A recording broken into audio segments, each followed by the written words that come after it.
In this video, we will be talking about the occlusal.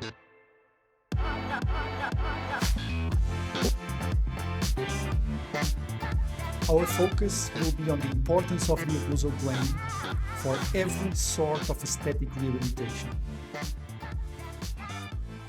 Now, in order to define a plane, we would need 3 points. The first point, I would say, would be the incisal edge position, and the additional 2 points would be on the buccal cusps of the upper molars.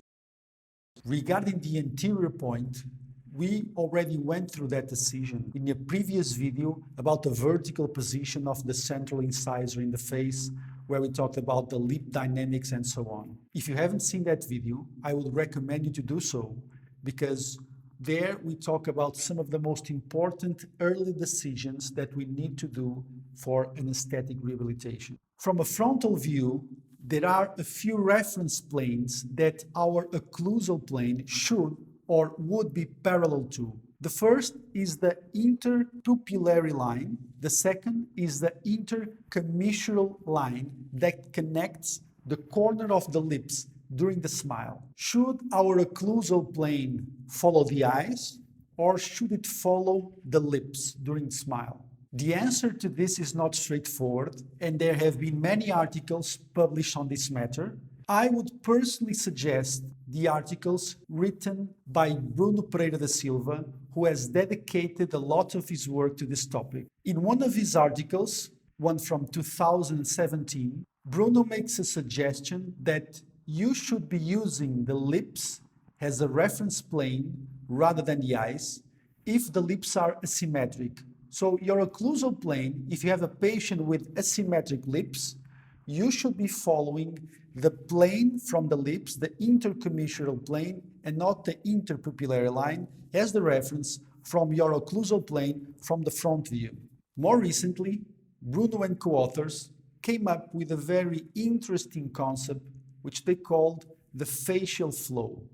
Through this concept, they show how they believe it makes more sense to analyze the face through dynamic lines that connect reference points rather than rigid vertical and horizontal lines, because there is no true symmetry in human faces. Although this article has no direct relationship with the occlusal plane, it talks about the midline angulation and how it should be parallel to a line that connects the tip of the nose and the tip of the chin. They describe a facial flow line, a line connecting the glabella, nose bridge, philtrum of the lip, and midline of the chin. This means the midline angulation should be towards what they call the green side, the side where this line points towards in a given person.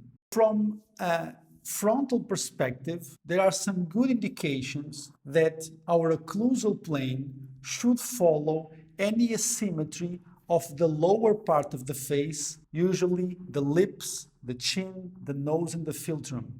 So we should be following more the lower part of the face and its inclination and asymmetries rather than the eyes. Now, from a lateral view, remember that we have already decided, as we have stated before, about the incisal edge position.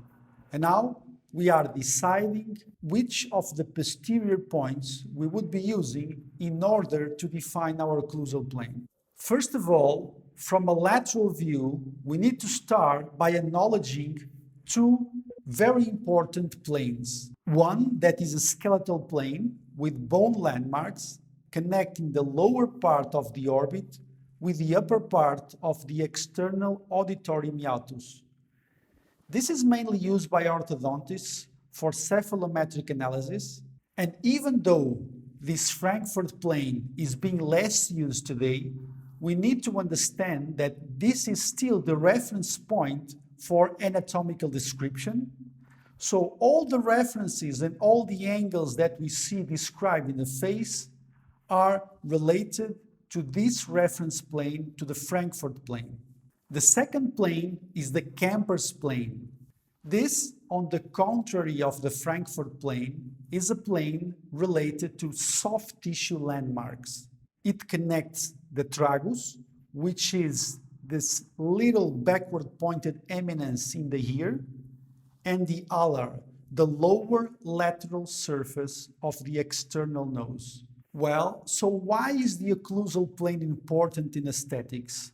Because together with the tooth position in the face, that is defined by the incisal edge position and the gingival levels, so the tooth position together with the occlusal plane, they define what we call the macroaesthetics. They define the blueprint of every smile. Let me show you why. Most studies suggest that the human occlusal plane should be more or less parallel to the Kemper's plane. This woman, for example, when we look at the face, the most important characteristics of a face are visualized first, even if the patient is at a social distance. So at the social distance, we are not looking at the mesial-distal width proportions of teeth. Sometimes we are not even aware of the papillas. We are certainly not aware of texture. What we are aware is of what I call the macroaesthetics. So the macroaesthetics is like a cartoon of the smile. It's like a pixelate of the smile. So if we pixelate a picture of the human face and you look at it, what we will be basically seeing is a white strip that defines the incisal edge position and the occlusal plane. And if we go to this picture and we deliberately place an error of about 2 millimeters on the incisal edge and 2 millimeters on the occlusal plane, we can clearly see that the energy of this person's smile is completely different. On one situation, she looks younger, more energetic.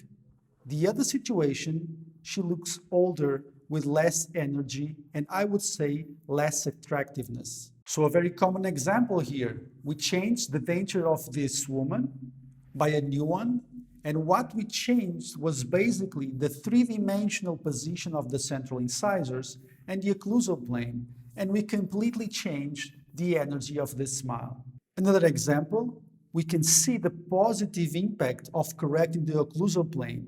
The patient had a rehabilitation that was done over implants just a few months before. Just by changing the bridge respecting the occlusal plane, we could see a dramatic positive improvement in her appearance. And there is nothing magical about this. It's just controlling the occlusal plane according to her face. It is that simple. We can see here the use of a very basic tool that is called the Fox plane. The Fox plane can relate the patient's occlusal plane in the natural dentition, in wax rims, and it brings its relationship outside so we can analyze its parallelism to the Kemper's plane. Let's try to be more specific here, because we know that the tragus is not a point, it is an area. This means that if we consider the tragus whole vertical position, we may have a more inclined occlusal plane if we use the upper border of the tragus, or a less inclined occlusal plane if we use the lower border of the tragus. So which one to use? The upper portion of the tragus or the lower portion of the tragus? The literature is not entirely clear on that. Depending on the population studies, we can have occlusal planes more parallel to a Kemper's plane that uses the upper portion or the lower portion of the tragus. I will leave you with some suggestions that are based on clinical studies as well as my own clinical experience. In a normal facial profile, we should be looking for an occlusal plane that is parallel to a Kemper's plane connecting the middle part of the tragus and the nose ala. So this would be the average. In a convex facial profile, associated with a pattern of class 2, dolichocephalus type, short mandibular ramus. In this sort of patients, the occlusal plane is usually more inclined, and therefore I would advise to go for an occlusal plane that is parallel to a Camper's plane connecting the upper part of the tragus to the nose ala. On the other hand, a concave facial profile associated with a pattern of class 3, a brachycephalous face with a long mandibular ramus. Here the occlusal plane is usually more horizontal, less inclined, and so I would suggest to go for an occlusal plane that is parallel to a Camper's plane connecting the lower part of the tragus to the nose ala. Okay, now you may have the question, well, that makes sense when you are doing a full denture or a full bridge over implants, but if you have natural dentition, if you have teeth, you may not be able to do so.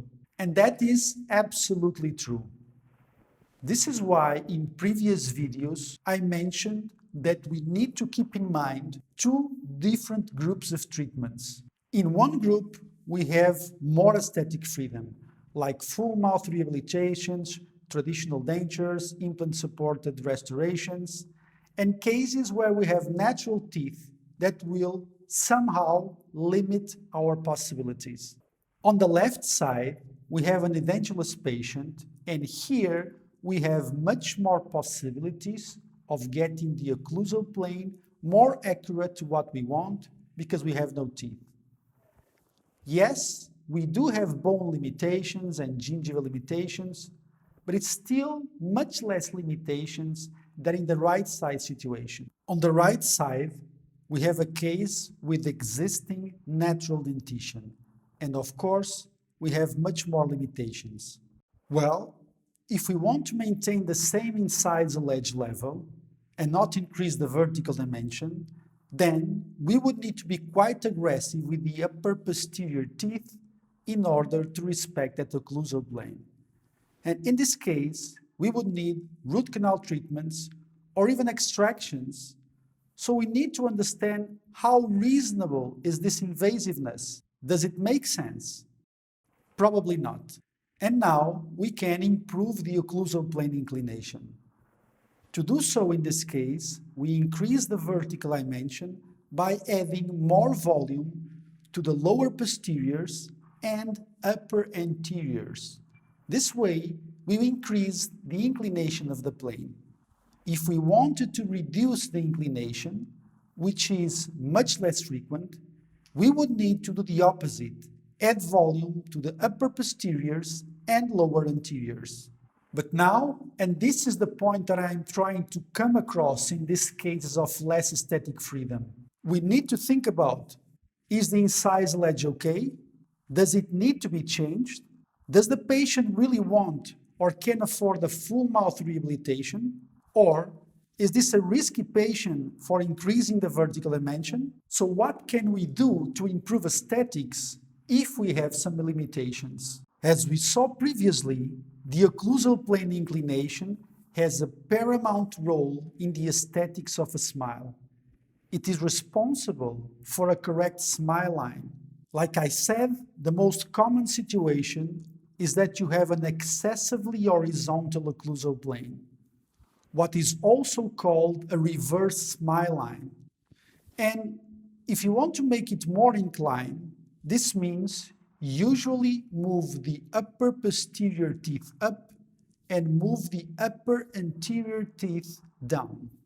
But we can use some tricks if we don't want to do extensive full mouth rehabilitations and we want to do only minor work. Since this is an aesthetic parameter, and like I said, for any reason we don't want to increase the vertical dimension and do more extensive treatments, we can simply increase the size of anterior teeth and reduce the buccal cusps of the upper posterior teeth. This way, we can provide an illusion that the occlusal plane in the posterior part has raised while maintaining the palatal cusps in the same place and therefore not having to change the vertical dimension. So how about function? How does the occlusal plane relate to function? First, we need to address that once we have a stable occlusion in intercuspation, this is aesthetic occlusion, we need to realize that the second most important concept is posterior disclusion during movements. This means that posterior teeth separate when the mandible moves, guided by the anterior teeth. This is one of the very few concepts in occlusion that is widely accepted. So how does the inclination of the occlusal plane affect this? Digging a little deeper, we need to consider the SPI curve.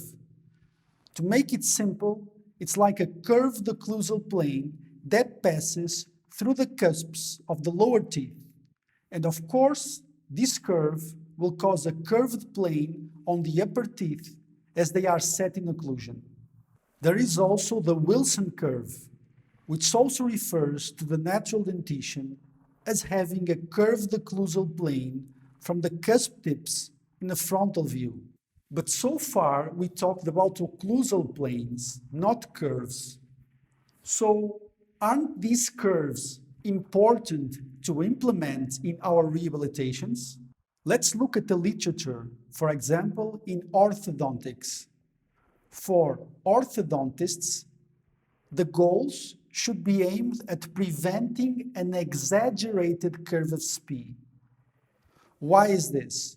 Because when you have a more exaggerated curve of SPI, you usually have a higher tendency for posterior interferences and therefore less stable orthodontic treatment. So the problem is not implementing a SPI curve. The problem is limiting its stepness. From a prosthodontic point of view, I like to consider a few quotes by Terry Walton in the book Functional Occlusion and Restorative Dentistry that I think are quite interesting. And quoting Terry Walton, there has been much emphasis in the past on the orientation of the occlusal plane.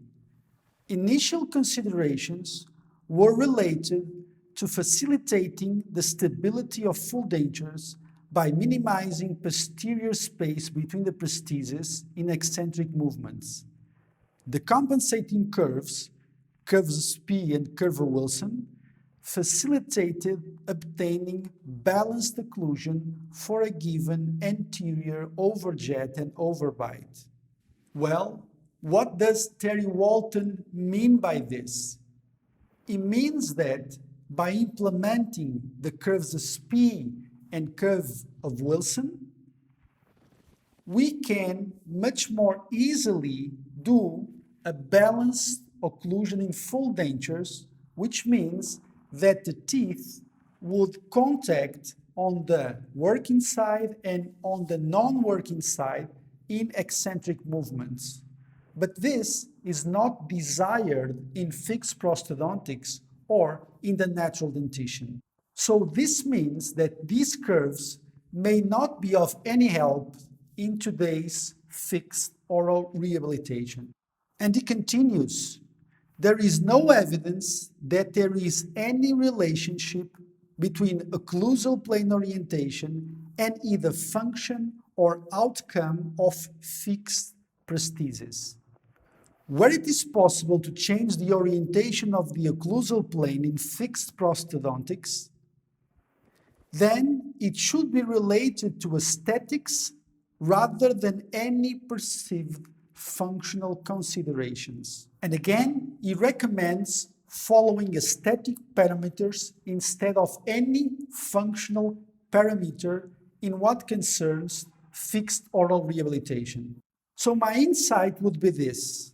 There is reasonably good evidence that a flat occlusal plane that is aesthetically pleasing and allows masticatory efficiency and posterior disclusion is simpler to provide and will still allow adequate function. Let me show you a couple of cases where the occlusal plane was the guiding principle for aesthetic full mouth rehabilitations. Here is a case of a full mouth composite rehabilitation that I did together with my colleague Rui Negrão. And as you see, a flattened occlusal plane was transformed into a more inclined occlusal plane, giving a much more youthful appearance to the patient. Here, my colleague did an even more dramatic transformation by providing composites to transform an inverted smile line into a much more pleasing smile by adjusting the inclination of the occlusal plane. And here, another full mouth case with non-invasive ceramics that I did a few years ago. You can see the huge improvement on the overall face appearance of this young woman by placing the correct position in the incisal edge and adjusting the occlusal plane inclination. In all of these cases, the goal was to have the occlusal plane improved with two objectives. First, improve aesthetics, and second, provide treatments that are reasonable for what the patient needs and also what the patient wants. By reasonable treatments, I mean that I don't want to be a slave of the occlusal plane.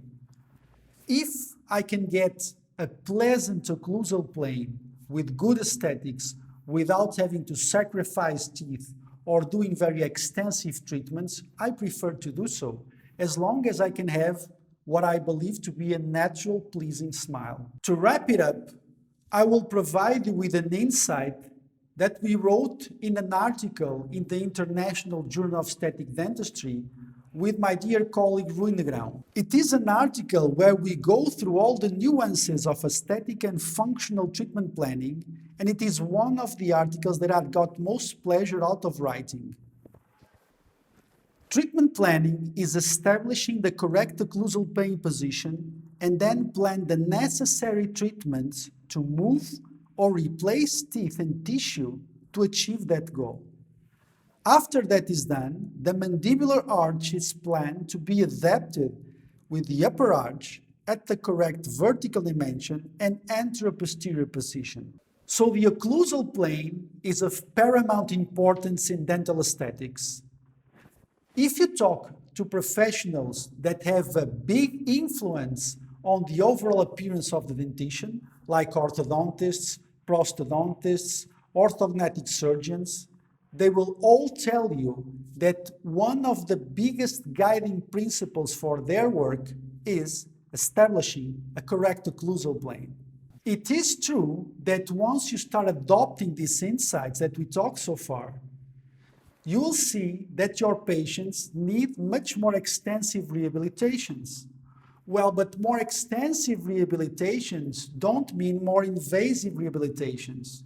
You may do extensive rehabilitations in a non-invasive way or in a minimally invasive way. With more extensive rehabilitations comes a higher responsibility, but on the other hand, it makes dentistry much more fun.